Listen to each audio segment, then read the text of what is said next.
E aí, pessoal, tudo bem? Como é que vocês estão? Nossa aula será de plateumintos e nemateumintos. Uma aula interessante, principalmente para a medicina, porque envolve várias doenças, várias parasitoses, como, por exemplo, a esquistossomose e a lombrigose. Vamos ver, então, as características gerais dos plateumintos. Vamos conhecer, como é que é esse verme e depois vamos conhecer algumas doenças causadas por eles. Observem que eu usei o termo verme. Os plateumintos são o primeiro dos vermes que nós vamos estudar. Depois vem os nemateumintos e vocês já estudaram com o professor Rogério os anelídeos, onde estão as minhocas. Uma das principais características dos plateumintos é que eles têm o corpo achatado dorso ventral. Quando você olha o verme de cima para baixo ou de baixo para cima, você percebe que você está vendo uma folha. Mas quando você vê na lateral, você percebe uma folha realmente verdadeira. Ela é laminar e fina. O maior exemplar que nós temos dos plateumintos é a planária, que é um indivíduo de vida livre e que é aquático. Outra característica dos plateumintos é que, além do sistema digestivo que eles já vão apresentar, do sistema nervoso que eles já vão apresentar, vai surgir o sistema excretor. Preste atenção, a história do nosso rim começa justamente hoje, nos plateumintos, lá na planáriazinha. Então surge um sistema chamado sistema excretor, um sistema excretor primitivo, chamado de protonefrídeo ou células flama. Vejam, observem nessa imagem a célula flama. Observem que é uma célula por quê? Existe aqui uma membrana, um núcleo e aqui um tufo de flagelos. Esta célula está mergulhada no corpo do animal, no tecido do animal, envolvida por outras células gerais do corpo. Então aqui está um plano maior, cada pontinho desse seria então uma célula flama. Vejam que estas células estão no corpo inteiro do animal, de modo que tudo que as células produzem, a célula flama captura. Então estas células que estão aqui fora, do lado, de um modo geral, em contato com uma das células flama, vão eliminar as suas secreções, suas excretas, e aí, por difusão, a célula flama, que é essa daqui, vai absorver. Lembra da fagocitose? Pois é, esta célula flama vai absorver as excretas por fagocitose e vai conduzir essas excretas até um ducto coletor. Esse ducto coletor se espalha por todo o verme, no caso aqui da planária, e depois é eliminado por poros excretores. É desta forma que o animal pode, então, comer em paz e produzir suas excretas, e depois essas excretas são eliminadas. Então, não esqueçam, célula flama ou protonefrídeo aparece pela primeira vez e unicamente nos plateumintos. Uma outra informação interessante. O sistema digestivo desses animais é incompleto. Por que ele é incompleto? Porque só tem boca, e o mesmo orifício que serve de boca também serve de ânus. Estou querendo dizer para ti justamente isso. No mesmo lugar que entra a comida, vai ser o mesmo lugar que vai sair o resíduo da digestão. Não confundir o que eu estou falando. A comida que é absorvida é uma coisa. As substâncias que não foram absorvidas ficam no próprio intestino e depois vão ser eliminadas. Excreção é outra coisa completamente diferente. Excreção é, depois que a comida passou para o sangue, e as células absorveram, e as células digeriram o que elas quiseram, elas vão eliminar essas substâncias para o sangue, ou para qualquer substância líquida, ou qualquer meio líquido, e depois é que vão ser capturadas por um aparelho excretor. No nosso caso, é o rim que vai tirar do sangue. No caso de uma planária, no caso de um plateuminto, é a célula flama que vai retirar as excretas. Então, excretas saem pelo sistema excretor, e as fezes saem pelo tubo digestivo. No caso das planárias, pelo mesmo orifício que entrou. Outra informação, eles não têm aparelho circulatório. Uma informação interessante é que os plateumintos, eles são acelomados. O que é um ser acelomado? Não tem celoma. E o que seria o celoma? O celoma é uma cavidade que vai surgir no grupo dos nemateumintos, não agora nos plateumintos. E essa cavidade serve para o desenvolvimento dos órgãos. Imagina nós. Eu queria que você tentasse imaginar como é que poderia nascer um coração, ou um intestino, ou um pulmão na coxa da gente. é maciça, não tem buraco, não tem espaço para nascer.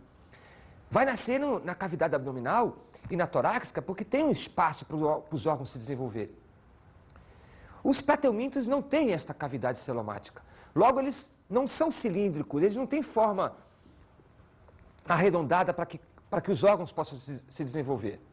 Então, os plateumintos são achatados justamente por não terem celoma. Então, eles são acelomados. Mas por que eu estou sendo enfático? Porque ao mesmo tempo que eles são acelomados, eles são triblásticos. Vai surgir pela primeira vez a mesoderme, que é o terceiro folheto embrionário. Só que apesar de surgir a mesoderme, não surge celoma. O celoma só vai surgir nos nemateumintos.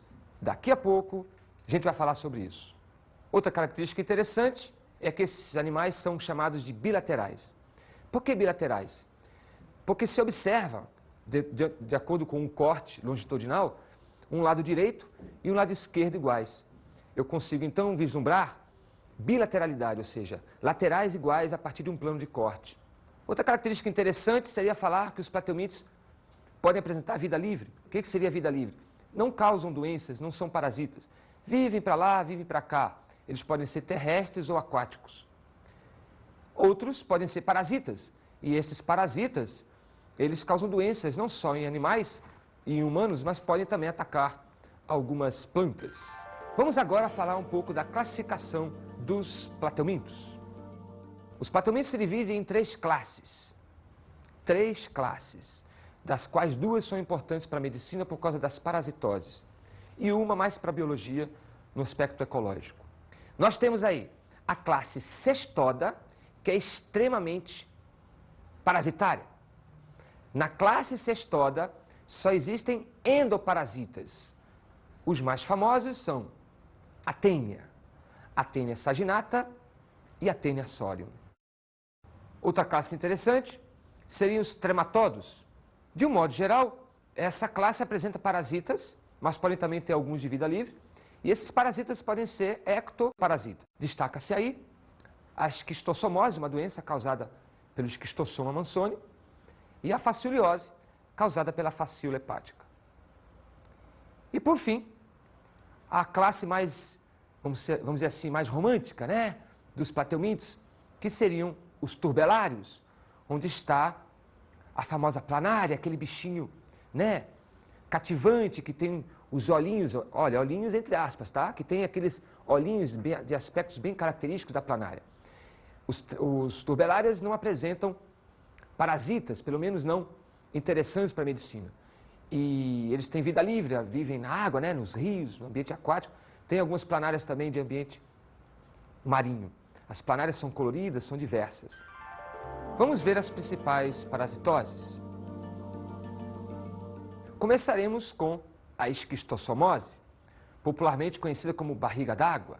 Vamos manter uma sequência lógica. Vamos sempre apresentar a doença para você, falando do agente etiológico, que é quem causa a doença. Depois, se tem vetor ou não, que é quem transmite a doença. Depois, as características da doença, os sintomas, o ciclo biológico e, por fim, a profilaxia, que é medidas para se prevenir da doença. O agente etiológico da esquistossomose é o Esquistossoma mansoni. Ó, Esquistossoma mansoni. Esse verme, ele é dioico, ou seja, ele tem dois sexos. E é interessante porque o macho, né, bem característico, ele apresenta um canal onde a fêmea fica mergulhada dentro e onde vai acontecer a reprodução. Então, no mundo animal, há surpresas. É o macho do esquistossoma que tem um canal, vamos dizer assim, vaginal, chamado de canal ginecóforo, onde a fêmea, bem delgada e bem fininha, vai ficar ali, dormindo ali naquele canal, e é onde vai acontecer a reprodução. Tudo bem? Então, vem aqui comigo para o ciclo, para a gente poder entender.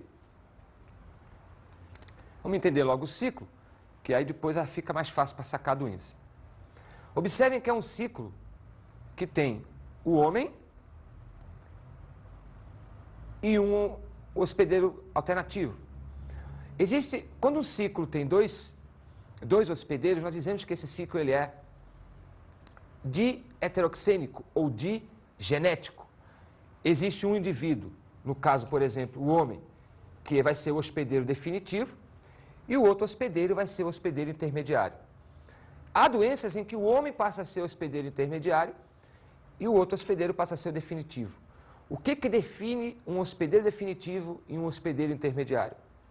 O hospedeiro definitivo é aquele onde o ciclo do parasita ocorre de modo sexuado. E o hospedeiro intermediário é aquele onde o parasita realiza a reprodução assexuada. Vem comigo aqui. Então o homem, ele é hospedeiro definitivo porque o verme, no caso a fêmea e o macho, eles vão realizar a fase sexuada deste ciclo. Então depois que eles copularam, vai acontecer a produção de ovos. Esse verme está no intestino e ele parasita nesse momento que está ovopositando. O ovo vai para o intestino, mas o verme está no sistema porta-hepático. Então deixa eu deixar bem claro isso. O ovo vai para o intestino, enquanto que o verme está no sistema porta-hepático. Se você tiver muita dificuldade em entender isso, pensa o seguinte: está nas veias que estão presentes no fígado. Tudo bem? E no mesentério, que é o tecido que sustenta o fígado, junto com o intestino. Quando você puder ver num frigorífico, ou sei lá, num açougue, os intestinos de um animal e o fígado, você vai ver que tem umas membranas que seguram, amarram o fígado no intestino. Esse tecido é chamado de mesentério e está cheio de vasos sanguíneos. O esquistossoma, ele fica justamente nesses vasos hepáticos e intestinais entre o mesentério. Tranquilo? Bem, mas ele coloca um ovo e esse ovo vai migrar para a corrente sanguínea e aí ele tem um furinho. Ele tem um espinho. Vou aqui pegar uma massinha. Segue aqui, Joãozão, João. Segue aqui. Olha só. Ele tem, então, imagina que isso aqui seria o ovo, tá? E ele tem um espinho. Esse espinho é importante para furar o vaso sanguíneo. Esse ovo está na corrente sanguínea, ele vai furar o vaso sanguíneo e vai vazar para o intestino. No intestino grosso, por exemplo, ele vai então depois ser eliminado junto com as fezes. Então é importante você lembrar da forma do ovo do esquistossoma. É um ovo com um espinho para furar os vasos para ele chegar no intestino, porque o ciclo só vai continuar se ele estiver no intestino, para ele se misturar com as fezes durante a evacuação. Vamos voltar aqui para o ciclo? Este ovo pode ser feito no solo. Isso aí é uma doença de terceiro mundo, infelizmente. Ele vai ser feito no solo, e aí vem a chuva, sei lá o quê, e aí leva este ovo para o meio aquático. Em água, reparem que o menino aqui, a criança, né, a menina, está em água. No meio aquático, numa lagoa, num açude, num rio, este ovo vai eclodir, vai nascer uma larva chamada de miracídio.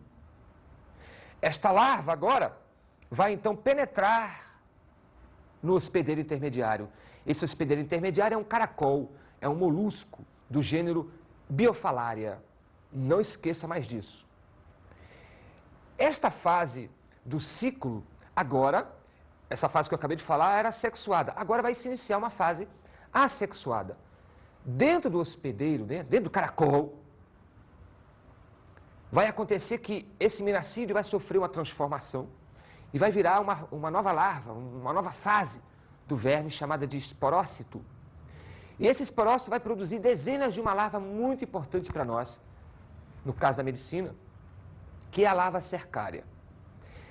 Então vejam só, o miracídio penetra no caracol, e o caracol, dentro do caracol é produzida uma larva chamada de cercária que vai então penetrar na nossa pele.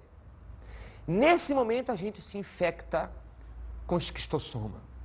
A infecção do esquistossoma da esquistossomose é através da larva cercária, penetração ativa. Eu também posso beber, e aí ela vai penetrar pelas mucosas, pelo intestino.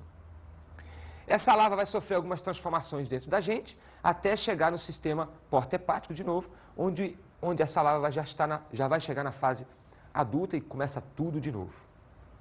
Perceba então que é uma doença que acontece no Brasil por falta de infraestrutura e educação sanitária. Poderíamos então começar a nossa profilaxia por aí. Investimentos maciços em educação sanitária, em saneamento básico. Toda casinha tinha que ter o seu banheiro com a sua latrina, né, usando um termo mais nacional, para que as fezes fossem evacuadas ali dentro. mas isso não acontece no interior. O centro-oeste do Brasil, o norte do Brasil e algumas regiões do sudeste, ainda, o interior, ainda tem a casa e as pessoas vão no mato, né? Vão na beira do rio, do lago, fazer suas necessidades e aí é um Deus nos acuda. É barriga d'água porque o fígado cresce demais, o sistema porta-hepático vaza plasma, esse plasma e linfa, né? E isso aí faz com que aconteça depósito de líquido, né? No abdômen. Mesmo que se punce aquilo, volta a surgir de novo. Então, dependendo do estágio, dependendo do avanço da doença, pode ser letal. Tranquilo? Alguma dúvida? Tudo bem? Te aconselho a fazer exames semestrais, né? Se você mora numa região endêmica, né? Que já ouviu falar da doença. Vou te dar uma dica. Se você vai para um interior qualquer e ouve as pessoas dizer, não toma banho ali, que ali dá coceira. Se dá coceira é porque tem a larva cercada no ambiente e quando ela penetra, ela dá uma coceirinha como se fosse uma picada de mosquito. Fuja dessa água. Outra parasitose é a teníase ou solitária. Quem são os agentes etiológicos? São duas tênias, a Solium e a Saginata. Quem são os vetores? A tênia Solium é transmitida pelos porcos, pelos suínos, e a tênia Saginata pelos bovinos, pelo boi. A grande diferença da tênia Solium para a tênia Saginata está que a tênia Solium ela é um pouco menor, enquanto que a tênia Saginata é muito comprida. E a cabeça, né? A cabeça da tênia Solium apresenta espinhos, né? O rostro ao redor das suas ventosas. Isso é um diferencial bem evidente entre a Solium e a Saginata.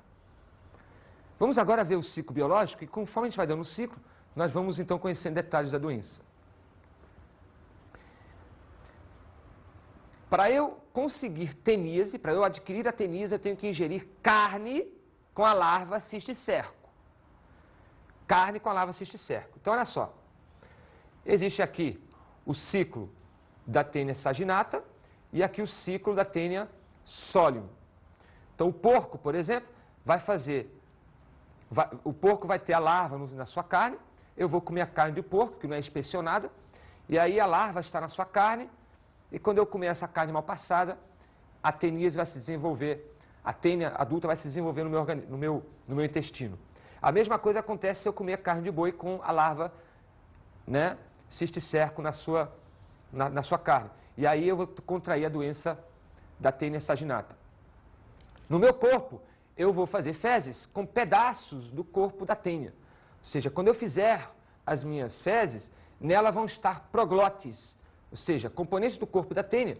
Esses proglotes vão cair no solo, num gramado, enfim, no chão, e aí quando o porco ou o boi comerem o capim ou aquele alimento contaminado com as minhas fezes e proglotes, eles vão adquirir, vão continuar o ciclo, né? Vão adquirir os ovos, e aí com os ovos eles vão desenvolver a cisticercose. Preste atenção, o porco e o boi vão engolir proglotes com ovos, e os ovos vão se desenvolver em cisticercos, e o homem então vai comer esses cisticercos quando come a carne. Tranquilo? Beleza? Porém, se o homem ingerir o ovo, ele vai desenvolver uma outra doença que não é a teníase, chamada de cisticercose. Se eu ingerir a carne com a larva, eu tenho teníase. Se ingerir os ovos da tênia, eu vou ter cisticercose. Presta atenção, tem que ser ovos da tênia Solium. Ovos da tênia Solium apenas que eu vou desenvolver a cisticercose. Como característica da doença, posso te dizer, tem queda de rendimento porque você começa a ficar com anemia devido à tênia sugar os nutrientes, sugar sangue. A gente sente muita fome, uma fome constante e não consegue saciá-la. E que você fica com um volume abdominal grande, com profilaxia, tratamento nos animais, né, zootecnia aplicada e saneamento básico, né, fazer as fezes em latrinas, em banheiros, para que os ovos ou os proglotes estejam disponíveis para o animal. Tranquilo? Vamos ouvir agora o depoimento de um médico sanitarista acerca do assunto. O que eu tenho visto na minha prática, eu acho que é a prática da grande maioria dos médicos, é que a frequência maior é de ascaris, ascaridíase e de giardia. Giardias. É o que a gente tem mais visto assim, em exame de parasitológico de fezes e na grande maioria da população. E o que preocupa mais a gente, como impacto, né, em saúde pública, seria a cisticercose, que é uma doença que não causa sintoma e quando aparece para nós, aparece como complicação, como crise convulsiva, dor de cabeça grave, que não melhora. Você vai investigar e aparece a cisticercose, que é a doença que vem da pipoquinha do porco, né, da carne de porco. Eu acho que é bom a gente enfatizar sempre a importância, né, dessa profilaxia, porque a grande maioria das verminoses, elas são combatidas pelos antiparasitários mais comuns. Então a gente aí elimina uma grande parte da gama de verminose que acomete o ser humano. Então é muito importante continuar sempre enfatizando a importância da profilaxia, mesmo em adultos. Primeiramente, a gente deve lavar sempre bem as mãos antes de cada refeição e antes do preparo dos alimentos, qualquer tipo de alimento. Lavar bem frutas e verduras, né, que são as principais meios de transmissão, são as leguminosas, verduras e frutas. Cozer bem a carne, fritar ou assar bem qualquer tipo de carne antes do consumo. E para prevenir as verminoses, a criança deve fazer o antiparasitário a cada 6 meses e o adulto a cada 12 meses, porque eles atingem a grande maioria das verminoses que atinge o ser humano. Então é uma forma bem eficaz da gente evitar de aparecer a verminose. Vamos agora falar dos nematelmintos. É o segundo grupo de vermes. Caracterizam-se pela presença do pseudoceloma. Vou começar por aí, que eu acho muito interessante. É tão importante que esses vermes são chamados também de pseudocelomados. Diferente dos anteriores, eles apresentam o corpo cilíndrico, justamente pelo surgimento do celoma. Brincamos de dizer no meio que os nematelmintos são vermes em forma de tubo, com um tubo dentro de tubo. É tubo dentro de tubo. O pseudoceloma é assim chamado porque de um lado tem a mesoderme, do outro lado tem a endoderme. É um pseudoceloma porque não existe um revestimento único, por exemplo, só de mesoderme ou só de endoderme nessa cavidade celomática. Beleza? O sistema digestivo surge pela primeira vez de modo completo, ou seja, tem boca e ânus. Legal? Esses animais não apresentam outros sistemas. Apresentam então o sistema digestivo, o sistema nervoso, o sistema excretor, só que agora é chamado de tubo em H. Embriologicamente são chamados de triblásticos, porque apresentam os 3 folhetos. Pseudocelomados, surge o celoma pela primeira vez, só que de modo falso. E são bilaterais, como a maioria dos animais que nós já citamos. Normalmente, os nematelmintos são de vida livre e são bastante abundantes no solo, muito importantes para a lavoura. Mas também existem os parasitas, e bastante parasitas inclusive, das quais se destacam aí o amarelão, a lombrigose, né? Entre outros que nós vamos falar. Vamos ver a classificação dos nematelmintos? Existem várias classes, mas se destacam 2. Uma é importante para a biologia, que são os rotíferos, que são importantes na composição do zooplâncton de ambientes aquáticos do ciclo, água doce, como lagoas e rios. E os nematóidos, onde estão grande parte dos nematelmintos terrestres, muito pequenininhos, menos de 1 centímetro, e os parasitas que nós vamos falar daqui a pouco. Falando então das principais parasitoses. Vamos começar com a ascaridíase. A ascaridíase, o agente etiológico, né, é causada pelo Ascaris lumbricoides. A fêmea é maior que o macho, e o macho apresenta 2 ganchos que são importantes na cópula. Esse verme, ele está localizado no intestino. No intestino também ele coloca os seus ovos. E quando nós fazemos as fezes, as fezes vêm com ovos que, por falta de saneamento básico, vão chegar no alimento, como uma alface, por exemplo, né, do hambúrguer da nossa vida. E aí o que vai acontecer? Esse ovo está fecundado, durante o momento em que ele está no solo, ele vai sofrer a formação de uma larva. Nós dizemos que esse ovo vai ser embrionado, e ele tem uma característica típica. Ele é cheio de protuberâncias, cheio de ondulações. Vem aqui comigo, João. Segue aqui rapidinho. Estou tentando botar aqui em 3D para você ver, né, que ele é cheio de reentrâncias, tá? Caracterizando o ovo das caridíase, tá? Vem aqui comigo de novo, João. Vem cá, João. Rápido, João. Olha só que bonitinho. Bem, uma vez que eu vou ingerir o ovo, ele agora vai cair no meu intestino, vai furar o intestino, ou vai pegar uma corrente circulatória, vai pelo coração, pelos pulmões, vai chegar na minha faringe, eu vou sentir uma coceira e vou engolir de novo essa forma larval do Ascaris, e aí sim eu vou ter o Ascaris adulto, o verme adulto, replicando. Esse verme entrou na forma de uma larva pelo ovo, saiu do ovo no intestino, a larva furou o intestino ou pegou uma corrente circulatória de vasos, foi pelo coração, foi pelo fígado, coração, pulmão, até chegar na minha faringe.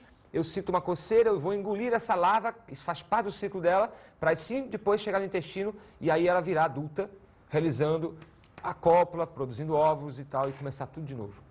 Tudo beleza? É assim que nós temos ascaridíase. Profilaxia, lavar bem os alimentos que nós vamos comer cru com água tratada, tratar a água potável, água de beber, enfim, usar saneamento básico, fazer as fezes em lugares apropriados, para que a gente não consiga adquirir ascaridíase. A próxima parasitose é o amarelão ou a ancilostomose, ou carinhosamente chamada de doença do Jeca Tatu. O agente etiológico é o Ancylostoma duodenale ou um outro verme chamado de Necator americanus. Esses vermes são considerados um dos maiores hematófagos que causam doenças nos humanos. Nós perdemos mililitros de sangue por dia, daí contraímos uma das maiores anemias conhecidas causadas por vermes. Vamos então conhecer o ciclo, considerando que esse verme não tem vetor, tá? Observem o ciclo do amarelão. O ancilóstoma está no intestino delgado.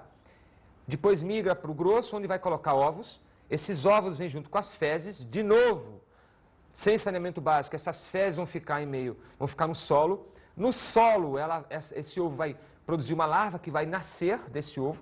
Essa larva agora vai se chamar uma larva rabditoide. É uma larva de alto poder de infecção. E quando a gente está descalço ou sentado no solo contaminado, essa larva, então, passando para a fase de filariose, vai penetrar na nossa pele. Então, preste atenção. Eu tenho o ovo, que vai germinar uma larva intermediária chamada rabditoide, de alta capacidade de infecção. Ela vai se estender até a fase de filário ou filarioide, e aí vai penetrar na nossa pele. Penetração ativa. Não confundir com esquistossomose. Lá na esquistossomose eu estava em água e havia penetração de uma cercária. Aqui eu estou em solo e vou ter a penetração de uma forma larval pela pele. Tudo bem? E aí o mecanismo é igual ao da ascaridíase. No intestino, vai furar o intestino, vai chegar numa corrente sanguínea, vai pelo fígado, coração, pulmões, eu vou sentir uma coceirinha na minha faringe e eu vou reingerir essa larva e aí no intestino ela vai se desenvolver adulto. Beleza? Este ciclo que é sair do intestino, ir pelo fígado, pelo coração, pelo pulmão até a faringe, tanto na ascaridíase quanto no amarelão, é chamado de ciclo de Loss. Bibi, você sabe por que chama-se doença do Jeca Tatu? Pois é. Na era Vargas, houve uma epidemia de ancilostomose pelo Brasil e o Getúlio Vargas pediu para o seu amigo Monteiro Lobato para criar uma campanha. E o Monteiro Lobato criou então o personagem Jeca Tatu, bem típico, bem colônio, onde andava de pé no chão. Então, dessa forma, eles conseguiram conscientizar a população de adotar a melhor medida profilática, calçar sapatos, chinelos, sei lá o quê, para evitar a penetração da larva. E aí o Jeca Tatu ficou conhecido no Brasil inteiro e hoje, junto com o Zé Gotinha, são os maiores exemplos de uma campanha bem-sucedida. Vamos agora falar sobre a filariose, ou também chamada de elefantíase. Essa doença é causada pelo agente etiológico, pelo verme Wuchereria bancroft, um dos nomes que eu mais adoro na biologia. Existe um vetor que transmite essa doença. No caso, um mosquito do gênero Culex. Esse mosquito, ao estar contaminado na sua probóscide, que é o seu pico, quando ele pica a nossa pele, ele transmite a forma larval da filária, a forma larval da Wuchereria, que é a microfilária.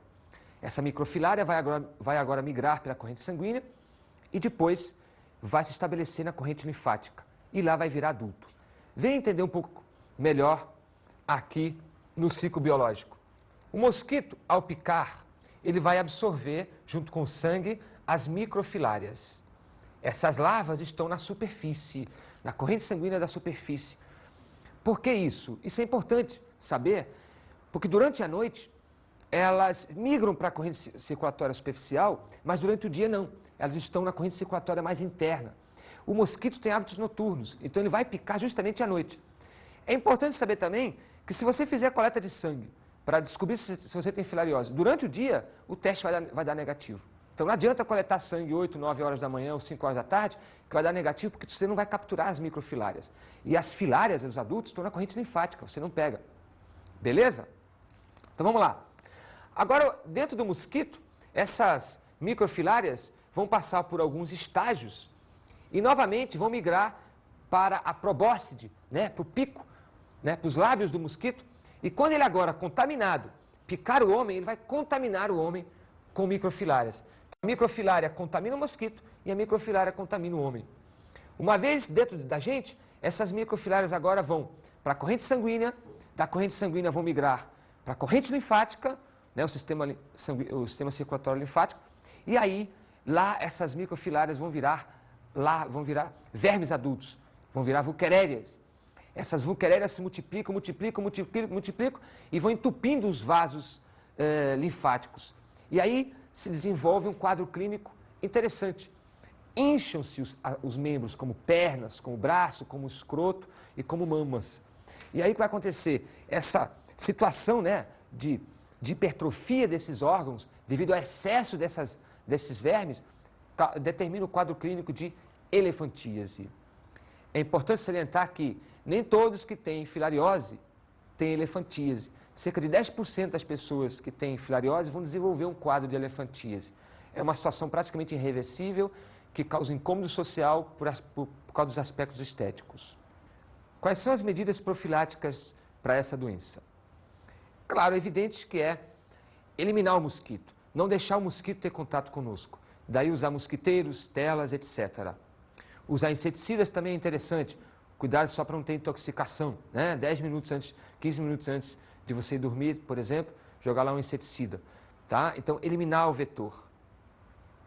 Fazer exames anuais, né, ou semestrais, sempre à noite. Coletar sangue lá pelas 7, 8, 9 horas, que é o ideal, entre 9 e 4 da manhã, da madrugada, para que possa, no sangue, ter a microfilária para dar positivo o teste.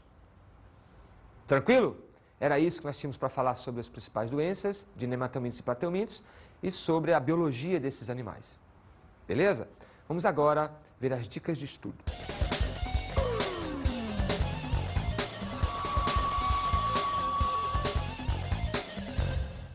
Como dica, te sugiro que você vá a centros de saúde ou postos de saúde público e busque aqueles panfletinhos, aqueles informativos sobre as principais parasitoses da sua região. É importante que você fique por dentro das principais doenças que estão na sua região para que você possa se prevenir. Profilaxia é o melhor remédio. Até mais e bom estudo.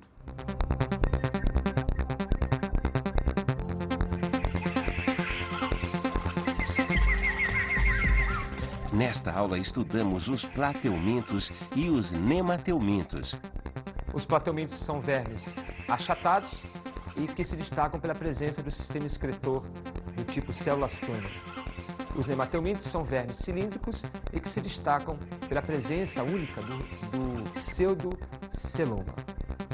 E também estudamos as principais parasitoses. As principais parasitoses dos platelmintos são a esquistossomose, que se adquire pela larva cercária, e a teníase, que se adquire pela ingestão de cisticercos na carne contaminada. As principais parasitoses de nematelmintos são a ascaridíase, pela ingestão de ovos contaminados em alimentos, o amarelão, pela penetração de larvas, e, no caso, a filariose, pela penetração de microfilárias durante a picada do mosquito Culex.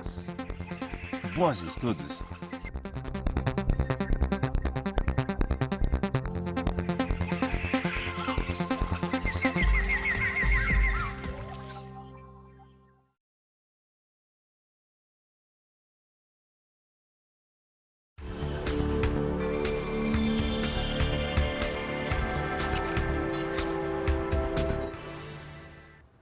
Sugiro que você possa preparar uma palestra com um sanitarista para enfatizar as doenças mais comuns da região, para que os alunos possam então ganhar know-how, né, conhecimento do que está acontecendo na sua região a nível de endemias, de parasitoses.